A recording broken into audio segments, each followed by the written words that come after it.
Hello, everyone. I'm John Evans. Welcome to another episode of One-on-One. The new movie Chappaquiddick is refocusing attention on a tragic story that happened almost 50 years ago. On a July night in 1969, Senator Ted Kennedy drove his car off a bridge and into the water on Chappaquiddick Island. A young Senate aide, Mary Jo Kopechne, drowned inside the car. Senator Kennedy escaped and survived, but he would never escape the pall of what happened that night.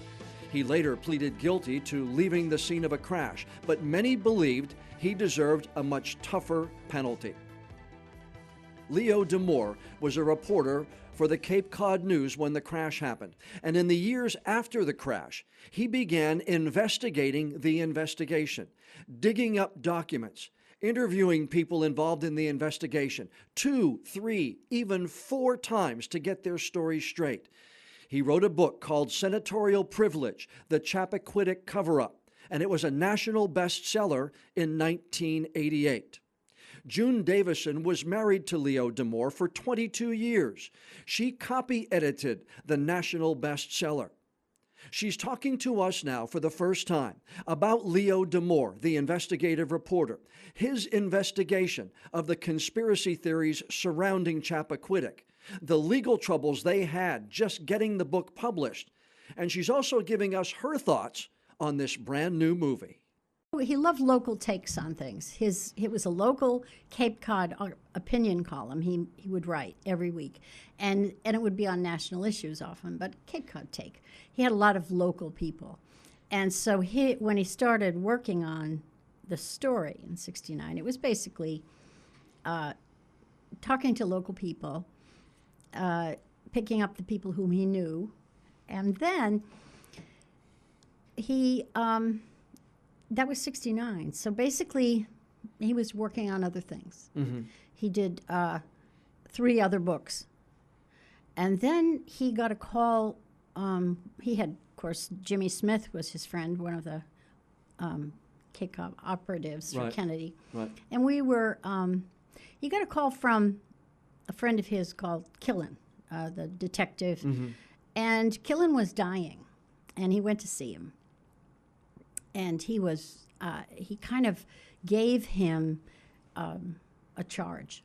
He felt that he had actually messed up on that case, and he thought he would like to have him do it.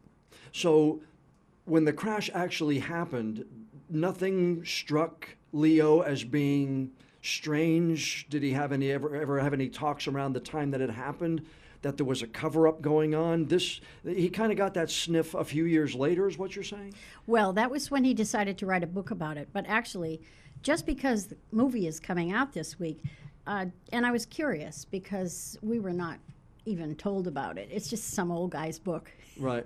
And so what I did was, as a student, I went through the first 15 chapters. The back has an index. Mm-hmm. And I put the notes back in to the pages. And it was amazing.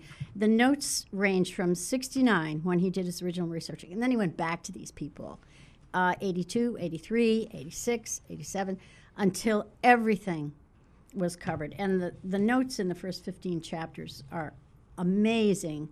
He never just wrote off the top of his head. He mm-hmm. always quoted and then set it into context as he told the story. And what was your first sign that he thought that there was a cover-up or that something was not being done correctly with the accident investigation? Well, I think it dawned on him before it dawned on Dominic Arena, the chief of police. Yeah, of Edgerton, because right? Everybody was very obsequious and helpful, to the senator. And then they suddenly noticed everything was gone, and the people were gone, and the body was gone, and everything, the car was gone, everything was gone, and they had nothing. And then it got a little testy. Well, just for those who don't know, Ted Kennedy is at a party on Chappaquiddick Island. A Senate aide who was, I guess, had worked for his brother Robert mm-hmm. in Washington, D.C., Mary Jo Kopechne, was in the car. The car goes off a bridge. She is found in the car. He gets out. Mm-hmm. He got out of the car himself. Right. The window might have been down. It might have blown out. We don't know. But he walked back to the cottage, which was perhaps halfway back across the island. Where the party was going on. To the party.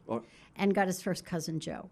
And that was the other reason that Leo started working on the book. And that is that Joe Gargan, Kennedy's first cousin, wanted to talk about it.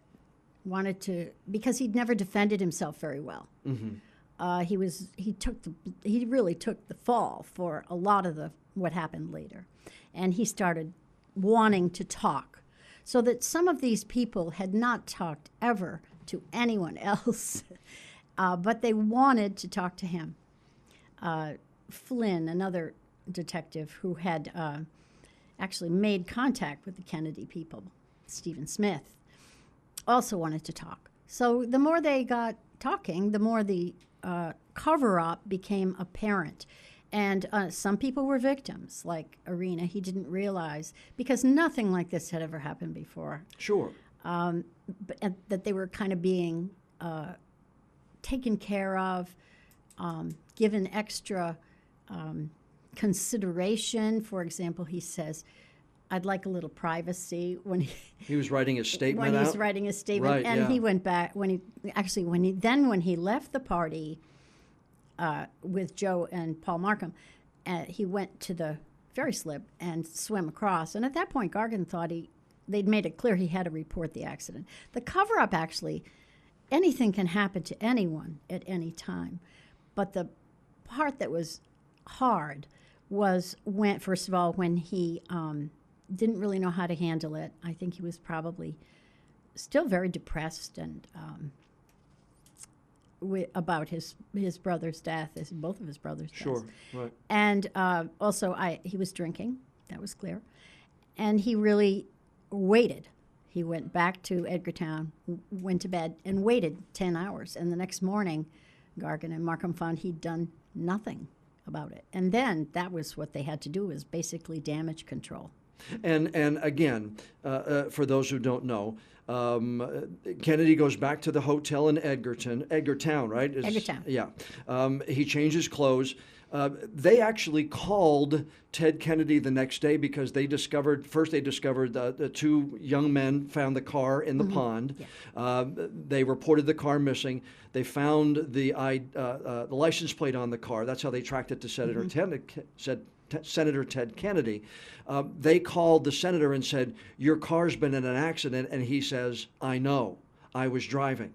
So do I have the story correct? That's how apparently it was reported. He didn't even report. They are the ones who contacted him the next day. Yeah. He said, "I know." That's right. all he said, too. Right. Yeah. It was a situation, I think, really where he was trying to figure out what to do before he did anything. And he'd made a lot of long-distance phone calls, which were not put into the inquest testimony. The inquest, which finally happened a long time after the accident itself, when the inquest happened, it was controlled, very controlled, by Judge Boyle and by Denise, the district attorney. Okay. So although Denise wanted to, he was walking a fine line, being a Democrat running again for office in Massachusetts, and he didn't want to be too negative to Kennedy. But at the same time, he was annoyed that he was kind of looking like an idiot. And he would try to take lines of questioning, and it would be shut down by Boyle. And so that many of the details were only told in 82, 83, after all these people realized that the material hadn't come out. And it really should have come out. Right. And that's when Leo went to work. And how did he, let's go chronologically, Ted Kennedy pleads later to leaving the scene of an accident, receives a 2-month suspended sentence. His license was suspended for a year, and that was pretty much all legally that ever happened to him, correct? Yes. Mm-hmm. I guess perhaps the charge that could have been was involuntary manslaughter. Correct, right, is what's but it was never. It was never done. So these people say they want to talk. When you were married to Leo at the time, so 73, so he's starting to gather some of this information. As you're talking to him and as you're hearing what he's getting, is he starting to formulate the idea for a book, or was he publishing these things as they came out? Take us back to as he was gathering the information and what he's finding out along the way. The most startling things he found, such as Ted's theory about why should this happen to me at the bridge when they went back with Markham and Gargan. And Markham and Gargan tried to rescue Mary Jo Kopechne. But at the same time, by the time they got to the ferry slip, those two men were, Kennedy said, well, you're my lawyers and you can't talk about this. So he was shut down with that. Leo would use, in those days, tape recording. Mm-hmm. He'd transpose it. And he was always keeping voluminous notes. And if it were really outstanding, like what I just said, a couple of times he had a witness and it was double. So would you be the witness? Would you go along with him? No, it was actually Jimmy Smith, the lawyer. Oh, okay. Yeah, in his office. Okay. Yeah. Along the way, what was the biggest surprise that you learned of the information that Leo would uncover? Well, you have to remember, both of us were loyal Kennedy fans. Mm-hmm. That's what we start with. Sure. And, but then comes the thing about truth. And it's, we put on his gravestone, you'll know the truth, and the truth will set you free. And once he found this out, it was horrifying. And basically, he felt the truth had to happen. It's history. It's history. And when you consider the publication history of this, it was extremely difficult to get the book published. Mm-hmm. He had a contract, $250,000 actually. And when he delivered the manuscript, which we were dying for it to happen. Sure. He was inexplicably shut down, and we couldn't believe it. And that was Random House, correct? Mm-hmm, yeah. Mm-hmm. So it was terrible for us because so much energy, and not only that, but they wanted the money back, which is unusual. So the publication history was very difficult. I believe even this movie, people, said I think it went to Canada first. Mm-hmm. Why you really shouldn't be doing this? It's disloyal, but it's really history. And even though it did impact as it went through, it impacted Kennedy for many, many years and many, many campaigns when he could possibly have been the Democratic candidate and always withdrew. But he was reelected, and it did a lot of good across the both aisles. A lot of good, strong work in the Senate, and maybe that was his talent. Mm-hmm. You have a family and you have different kids. Not all the kids are going to be spectacular, and Ted had a lot on his shoulder that way. So I believe you can still have a lot of sympathy for what he was like and what he went through. But when push came to shove, when you have that moment, what do? Do you think about yourself?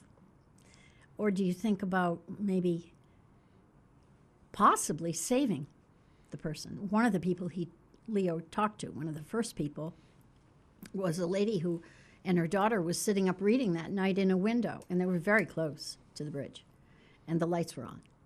So he could have, instead of going back to the cottage, he could have gone to that house. Nearby. Malm's. The right. Malm's house, yeah. Another thing is in the book, it says that when, I don't remember if it's the coroner or somebody went in and they found Mary Jo Kopechne, and she was in a position where she would have been trying to boost herself up, maybe to get air from an air pocket when the car had overturned. Mm-hmm. And they found her trying the way they found her body. and there was air in her lungs, which led them to believe that she wasn't killed by like massive head trauma, that she drowned. So she may have been alive for some period of time in the car after the crash. I believe she died by asphyxiation. In other words, rebreathing her own air.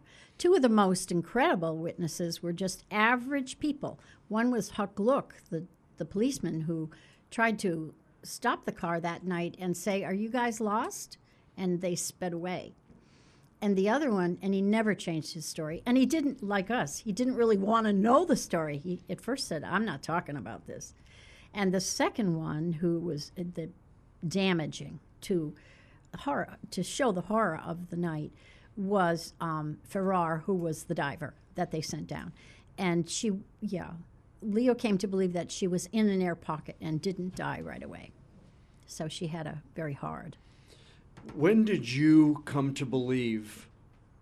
You okay? Yeah. Oh, fine. okay. All right. When did you come to believe that there was a conspiracy and there was a cover-up?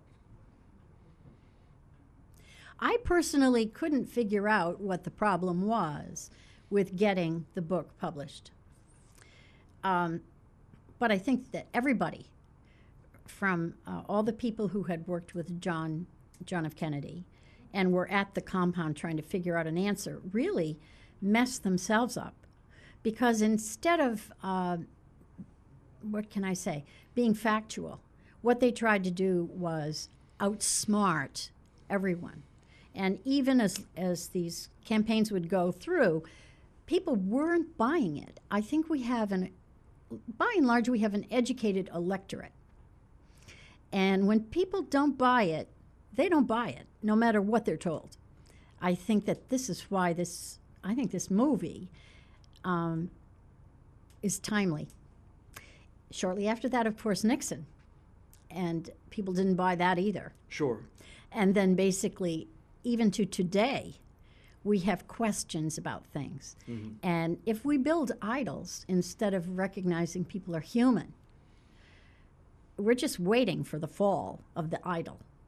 And unfortunately, Ted was human, but his advisors wanted him to remain an idol. Some of the parts that I've heard, I'm dying to go to the movie and to actually see what comes out of the mouth of the characters. If it's all the language that Leo copied in direct quotes, I'm just wondering how that is. It seems a little advantageous. Right. What did he believe? Now, I know and I want to get into this, that Random House, many believe that Random House was being bullied by the Kennedys as to not publish the book. That's one belief. But what was his thought on the conspiracy and cover-up, that Ted Kennedy should have faced more of a legal action, that things were kept out of the investigation, which kept them from filing a more serious charge against him? Was that the cover-up?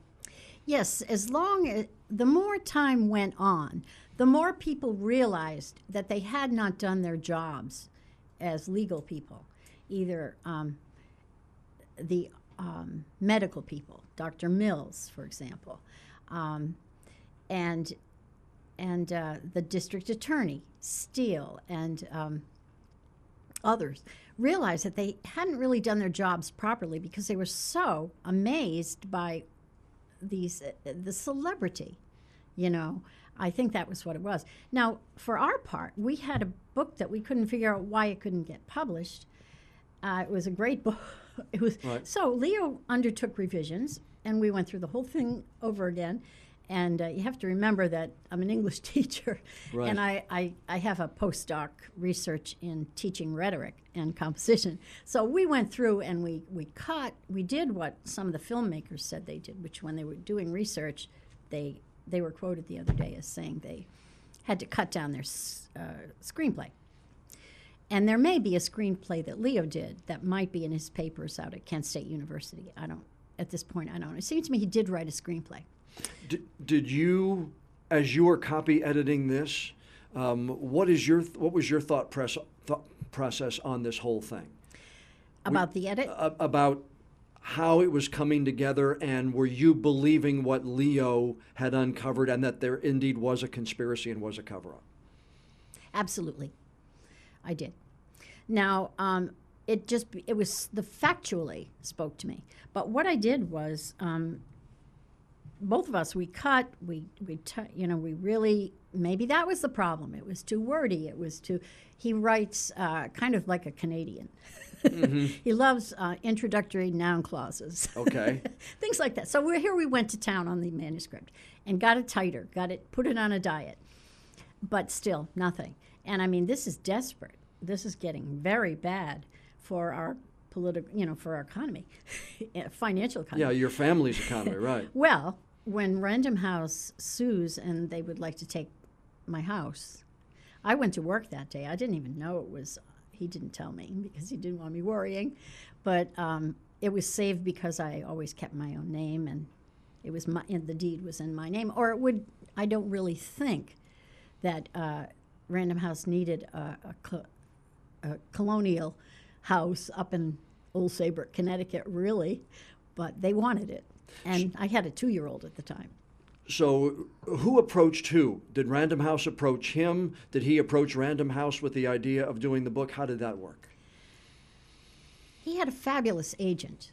He picked up his agents originally because it's very hard to write a book and get it published, even then. Back then, yeah, back then it was. At Wesleyan Writers Conference. Oh, really? And, he picked up his agent there. Well, he wrote a book in 1967, The Cape Cod Years of John Fitzgerald Kennedy. 1978, The Crime of Dorothy Sheridan. 1983, In His Garden, The Anatomy of a Murderer. So he had books already to his name. And then he goes to work on this one. So he was a known commodity at that point in time. Yeah. And definitely on Cape Cod, definitely. He had won... New England Press Association Editor of the Year, that kind of, Editorial of the Year, and so by that time, yes. But he picked up a celebrity agent, actually. She was just recommended to him, and I think she sold it to Random House. And that was Lucy Ann Goldberg, who also, I don't know if you know who that is. That's, no, I don't. Well, she figured later prominently in... the Monica Lewinsky Oh, incident. okay. All right. She was that agent. Okay. All right. Yeah. But she was a tough agent, very, very strong. Her son, Jonah, is in Star News as a conservative. Leo had no choice but to try to find whatever publisher he could find. But at the same time, he was very careful. So he went to William F. Buckley's publisher, Regnery Gateway, because it was a house that had a good reputation, but it was a conservative house, and they took it because of the topic and the issue. I would imagine at that point in time, correct? I believe their motives might have been just as impure as Random House's motives. Okay. You don't believe there was anything from being a conservative, and it was the Kennedy family and the conspiracy? That's why they were interested, right. Obviously. Yeah. It did not get reviewed. He had anything he had nationally was canceled. And it was really not reviewed in the mainstream press, except the Wall Street Journal picked it up. And that's when it started selling.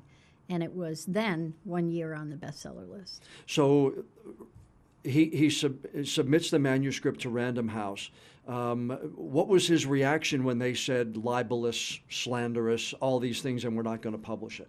They didn't say any of those words. They didn't? No. What they said was that the book was unpublishable. Okay. And they never said why. Then why do... That's why we rewrote it. Okay. Yeah. But there are reports to this day that they called it libelous and slanderous, but none of those things were ever said? Not officially. Okay. Yeah. Not at the time. We thought it was... He thought it was him. I thought it was. Yeah. It was mystifying, but at the same time, it caused him to find another house. And then, of course, Dell Paperback picked it up as well. But the distribution was funny, too. But he did a lot of AM radio, and he was on television after that. Larry King Live and Geraldo Rivera and others. But the idea was he was getting conservative coverage, mostly, which these days, I think we're probably more open to the idea that something can be history and maybe truthful and may not be 100% your side of the aisle. And if I get too personal with this question, please tell me. You're married, I guess, about 10, maybe 15 years when the book comes out. You had been through a threat by Random House. They threatened to take your house, the settlement and everything else like that. Did you at that point see this having an impact on Leo mentally, physically, on how he was doing his job? No. He was absolutely blooded. Me? Yeah, but he was absolutely blooded. In terms of that, by that I mean he was single-minded, extremely single-minded, and he didn't want to go anywhere. He just wanted to work. And he was very jolly kind of guy to meet. And you'd think, what a fun guy. He must like to party. No, he wanted to work, and that's what he would do all the time. And but I had tremendous faith in him. And I always did. And I think that basically, I knew his value as a writer. See, I was an English major. Sure. Yeah, you kind of went together. He wrote it, and you could see the value in it. Yeah. Yeah, I really think that I just saw it as a positive, and so I never wavered. No. Did he ever get threatened? Was there ever any physical threats by anybody? Don't publish this, or you'll be sorry. Yes, but I didn't hear them, not until way afterwards. He told me way afterwards. What, can you share those? It's not really that relevant. I mean, people these days with cyberbullying and things, it must be terrible. Right. Because if someone says what they want to say, I think there were calls, things like that. Yeah. Okay. After the book is published by Regnery and hits the bestseller list, what was he like? Was there a triumph to his attitude? Was there, okay, that one's done, time to move on to the next investigative report?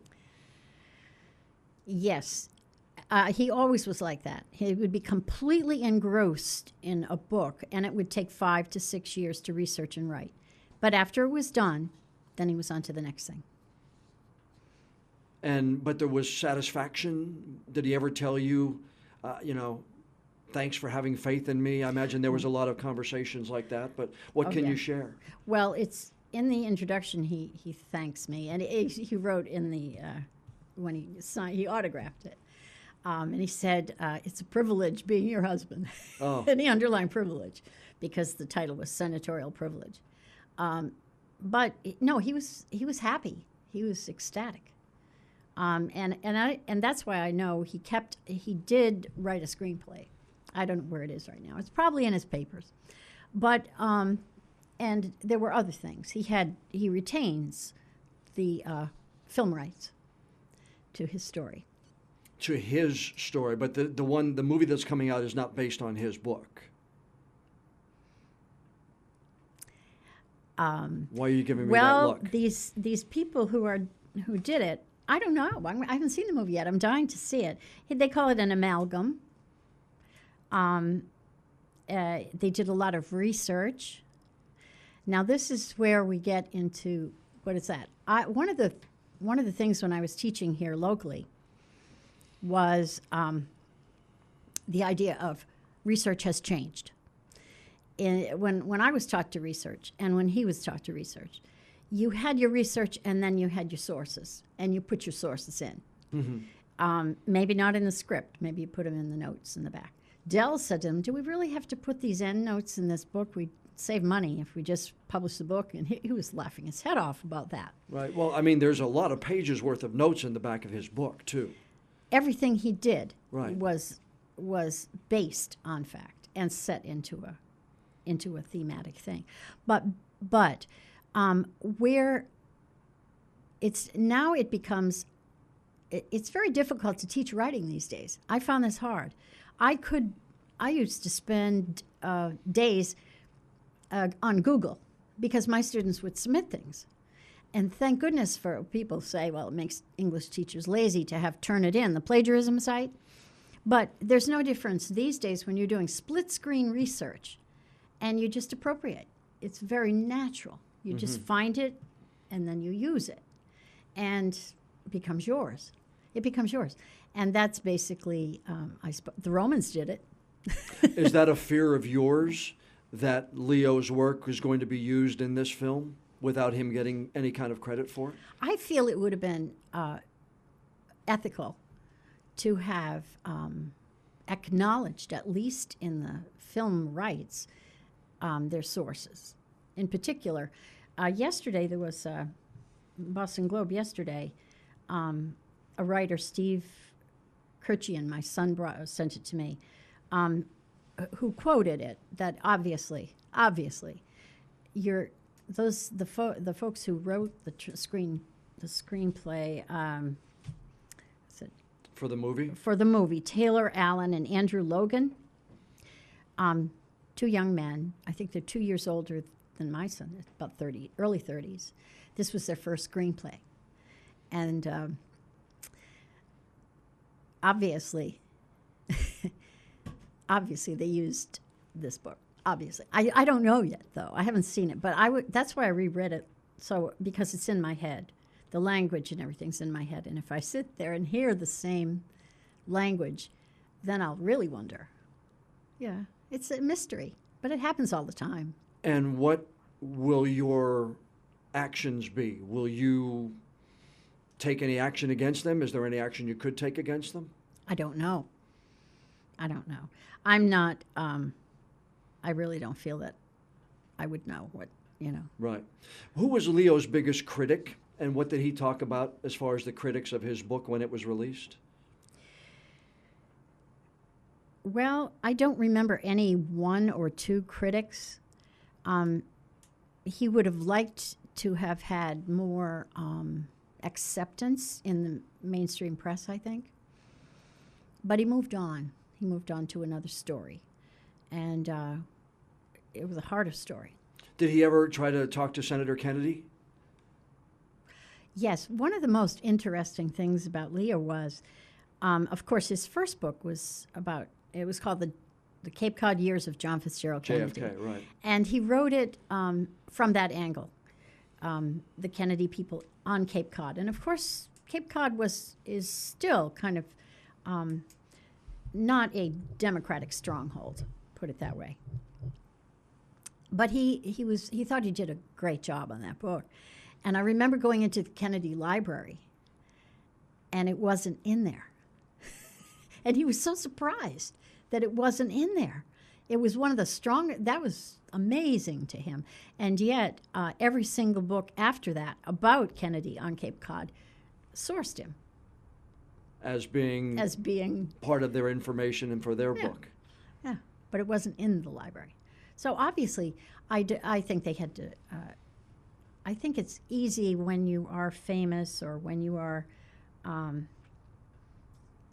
when you have a certain sense of who you are, to select people that are going to be on your team and not want anybody else to criticize you. You say he moved on to another story, and that one had to do with Mary Meyer, correct? Yes. And again, I'm in the short amount of time I've had to do some research. She was found shot execution style in Washington, D.C., just not long after JFK was assassinated, correct? Or was it was several months afterwards? Yes, yeah. Mm-hmm. And there was a man, Ray Crump, was charged with her murder, but was acquitted by a jury. Mm-hmm. And the conspiracy theory here was that a CIA hitman is the one who actually shot and killed Mary Meyer, who was a mistress of JFK while he was in the White House. Do I have the story right? Essentially, except I hesitate to use the word conspiracy. Okay. We're trying to solve it. That was what he was trying to solve. It was probably the greatest mystery of his time. And it was probably even bigger than Leo was. to go from Cape Cod, where he was on familiar grounds, into Washington, where he wasn't on familiar grounds. And it really was probably the death of him, really. He spoke, he says, to a man by the name of William Mitchell, which he painted as a CIA hitman who he believed at this point in time was the one who actually killed this young lady. Is that correct? That was part of his research. Okay. Yeah. But, did you know much about that research at all? Yeah, I knew a lot about that, but I'm not really in a position to comment on it. Okay. That was, it was a very difficult time in the life, in our life, and in my life, and because he was so intensely into it, and it was very frustrating for him.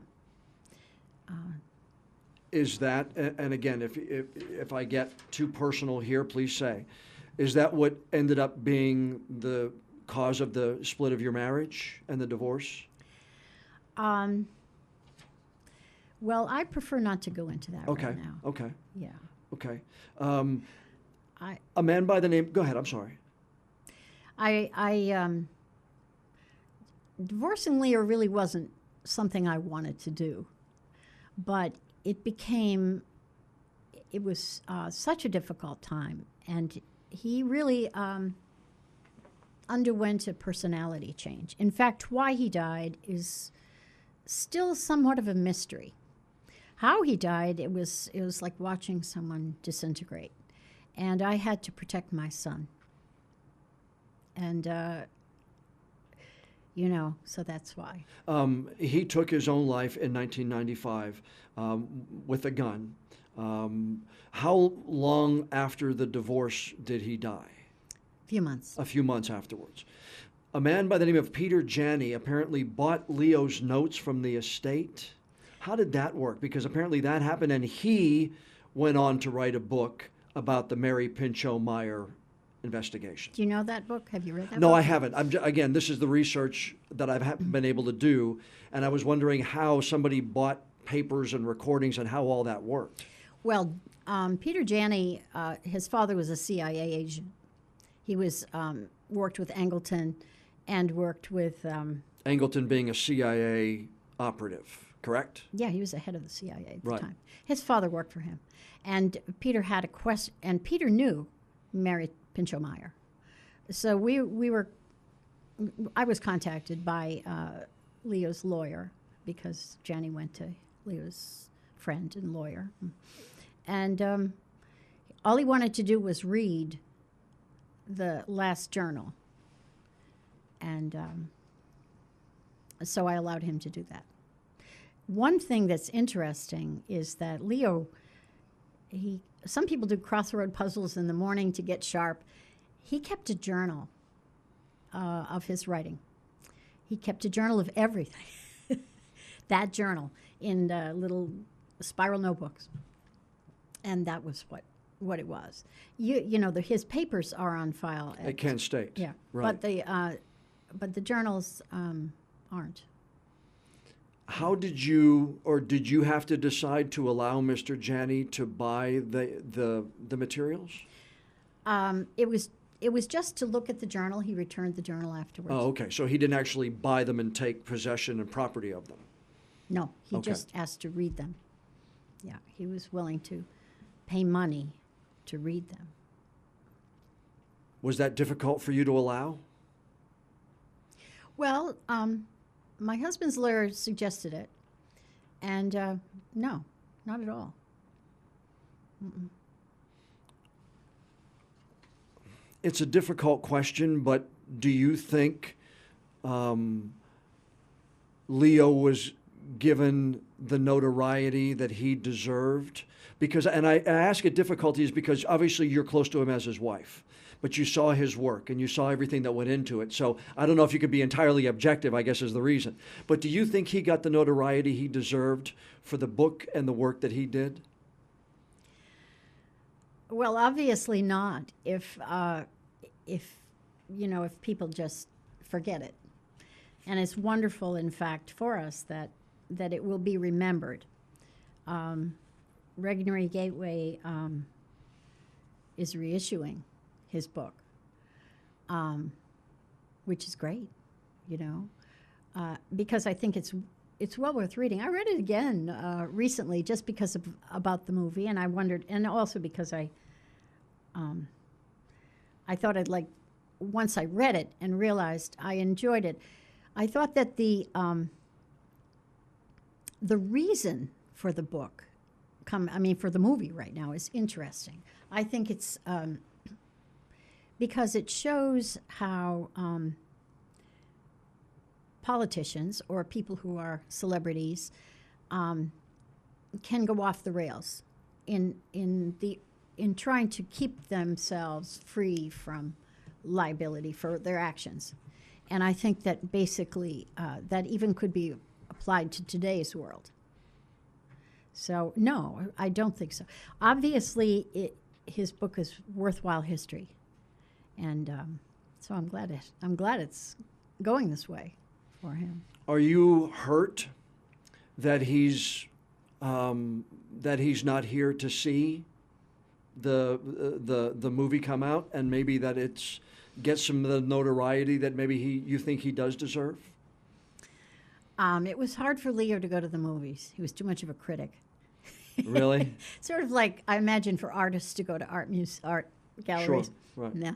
Or anchors to watch somebody else anchor the news. Exactly. I'm the same way. I mean, it's the same. Yeah. It's like cooks to eat other people's food. Sure, yeah. Yeah. So I don't think, what it's wonderful is my son, my son, he was very young when his father died, but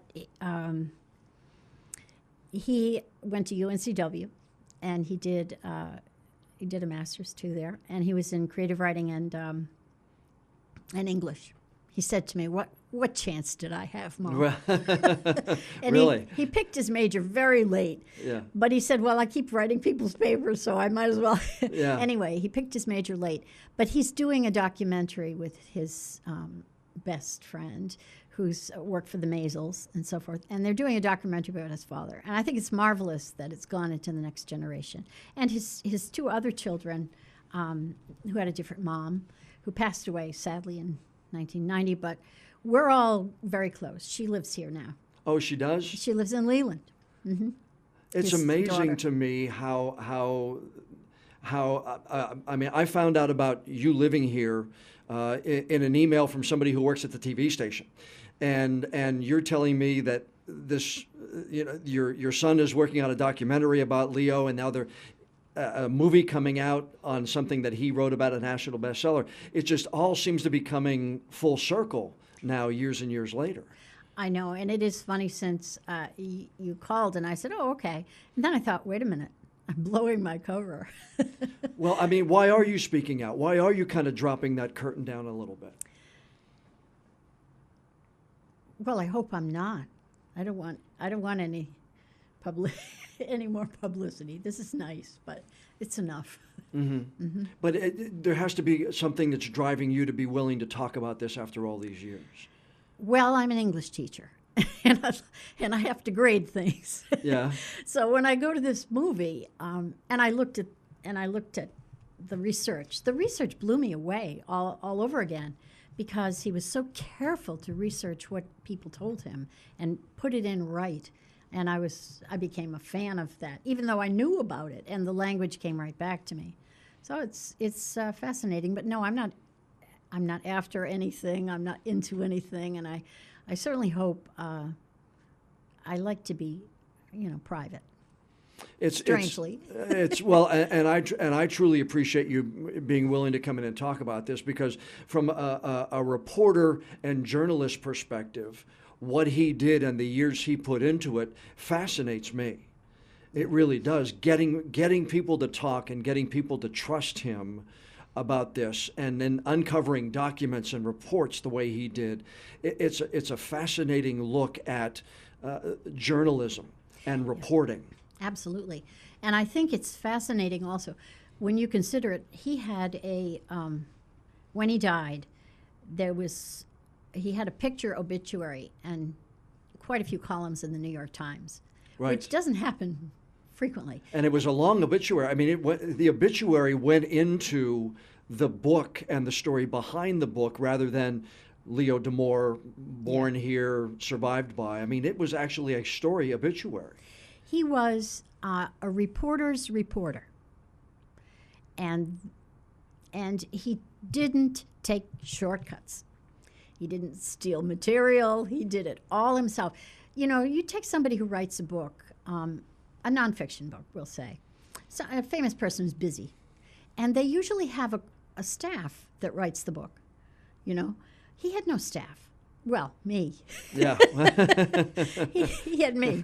Yeah. But basically no staff. And he didn't want a staff. And actually, when he was researching the last book, he tried to have a couple people work for him researching in Washington, but it never worked out because, well, he was a perfectionist. It didn't work out. And that's why.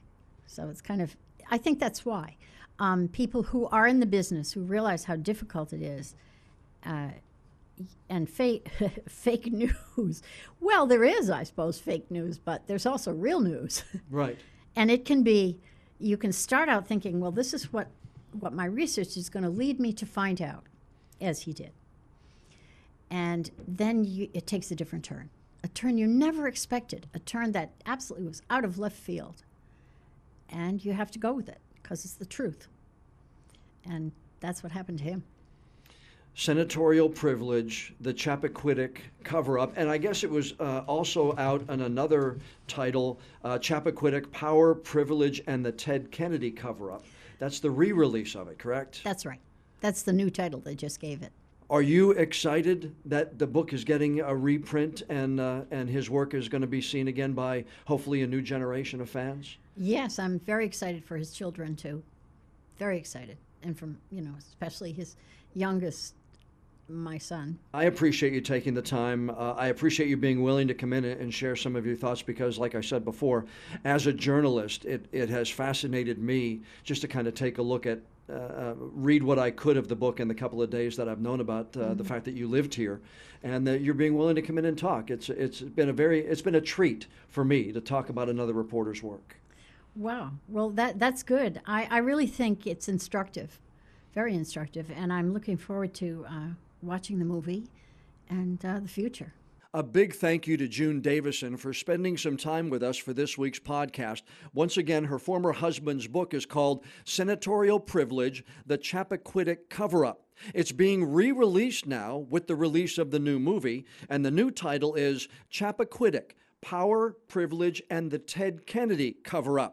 Look for it under either one of those titles at a bookstore or even a library near you. Coming up next week on the podcast, one of the legends of college basketball in North Carolina. As a player and a coach, we sit down with Eddie Biedenbach.